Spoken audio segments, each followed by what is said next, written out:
57 मुस्लिम देशों ने लगाई पीएम मोदी से गुहार। मुस्लिम देशों पर टूटने वाला है आफत का पहाड़, आने वाला है बहुत बड़ा संकट, पीएम मोदी की सूझबूझ से निकलेगा हल।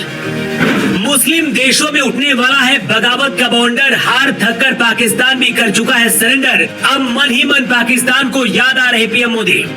मुस्लिम देशों ने भी माना पीएम मोदी को दुनिया का सबसे ताकतवर नेता। 3 मिनट की रिपोर्ट देकर विरोधियों के होश हो जाएंगे फाख्ता। शहबाज शरीफ भी बोलेंगे मोदी है तो मुमकिन है। पीएम मोदी को दुनिया के कई देश सबसे ताकतवर नेता मान चुके हैं। जब से पीएम मोदी ने हिंदुस्तान की सत्ता संभाली है, पूरी दुनिया में हिंदुस्तान का डंका बज रहा है। दुनिया के कई देश पीएम मोदी के सामने झुक गए हैं। यहाँ तक कि अमेरिका भी मान चुका है कि पीएम मोदी में कुछ अलग बात है।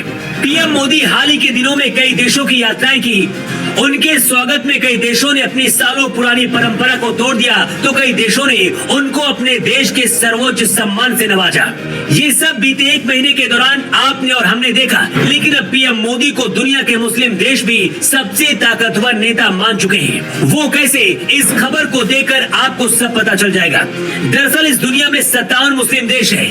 48 में तो मुस्लिम बहुसंख्यक है, यानी उनकी आबादी 50% से ज्यादा है। लेकिन इस वक्त सारे के सारे मुस्लिम देश नरेंद्र मोदी से एक झगड़े का निपटारा कराने की गुहार लगा रहे हैं। ठीक सुन रहे हैं आप, पाकिस्तान भी मन ही मन हार मान चुका है और दुआ कर रहा है कि भारत सब ठीक कर दे, क्योंकि मुस्लिम देशों पर बहुत बड़ा संकट टूट पड़ा है। और ये संकट इतना बड़ा है कि अगर नरेंद्र मोदी ने अपनी सूझबूझ से समस्या का हल नहीं किया तो मुस्लिम देश आपस में लड़ जाएंगे। तो चलिए अगले 2 मिनट बस हमारे साथ बने रहिए, ताकि दुनिया की सबसे बड़ी खबर आप तक पहुंच सके। दरअसल 57 इस्लामिक मुल्कों में से सेना और ताकत के मामले में 3 मुल्क बहुत काबिल माने जाते हैं। एक है तुर्की, एक है ईरान और इन सबसे ज्यादा शक्तिशाली है पाकिस्तान। लेकिन जब बात दौलत की आती है तो पूरे मुस्लिम देशों में 2 ही सबसे बड़ी ताकतें मानी जाती हैं।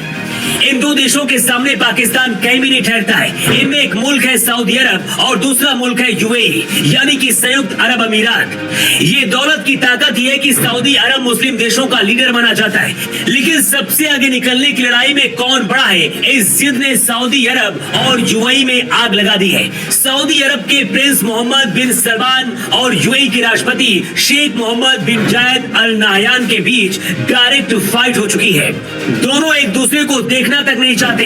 हालात बद से बदतर हो चुके हैं और दोनों देशों में लड़ाई की आशंका भी है।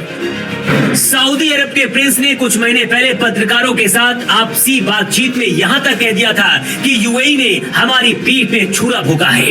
यानी जो सऊदी प्रिंस यूएई के शेख मोहम्मद को अपना राजनीतिक गुरु मानते थे, अब उन्होंने गुरु से सारे रिश्ते तोड़ लिए हैं। सऊदी के प्रिंस के इस बयान ने दुनिया में भूचाल ला दिया है, क्योंकि अमेरिका, सऊदी अरब और यूएई दोनों को साधने में लगा है। ऐसे में अब खाड़ी का पावर सेंटर शिफ्ट हो सकता है और अगर ये हुआ तो मुस्लिम देशों में बगावत का बॉन्डर उठ जाएगा। इसे लोग उम्मीद भरी नजरों से नरेंद्र मोदी की तरफ देख रहे हैं, क्योंकि दुनिया में मोदी वो नाम है जिनका दीवाना सऊदी अरब भी है और यूएई भी। यूएई ने तो पीएम नरेंद्र मोदी को अपने देश का सर्वोच्च नागरिक सम्मान ऑर्डर ऑफ जायद भी दिया है। कौन भूल सकता है वो लम्हा जब पिछले साल मोदी को रिसीव करने के लिए राष्ट्रपति मोहम्मद बिन जायद अल नाहयान प्रोटोकॉल तोड़कर खुद अबू धाबी एयरपोर्ट पर मोदी के स्वागत में खड़े हो गए थे। प्रधानमंत्री बनने के बाद पीएम मोदी 5 बार यूएई का दौरा कर चुके हैं। अब बात सऊदी अरब की करें तो 2016 में प्रधानमंत्री मोदी को सऊदी अरब ने अपना सर्वोच्च नागरिक सम्मान किंग अब्दुल अजीज ऐश दिया था। यानी मोदी दोनों देशों के सुपर फेवरेट है। यूएई को पता है कि सऊदी अरब भारत का चौथा सबसे बड़ा बिजनेस पार्टनर है, क्योंकि भारत का 18% से अधिक कच्चा तेल सऊदी अरब से आता है। अगर सऊदी अरब और यूएई लड़े तो भारत को फर्क नहीं पड़ेगा, लेकिन पाकिस्तान बेमौत मारा जाएगा। इसलिए शहबाज शरीफ का मुल्क भी दुआ कर रहा है कि मोदी जल्दी से सब कुछ ठीक कर दे, क्योंकि मोदी जो कहेंगे वो सऊदी भी मानेगा और यूएई भी। संकट किस घड़ी में पाकिस्तान ही नहीं, दुनिया भर के मुस्लिम देश पीएम मोदी को इस उम्मीद से देख रहे हैं कि पीएम मोदी ही सब कुछ ठीक कर सकते हैं। ऐसे में चर्चा की पीएम मोदी जल्दी दोनों देशों से बातचीत करके इसका निपटारा करेंगे।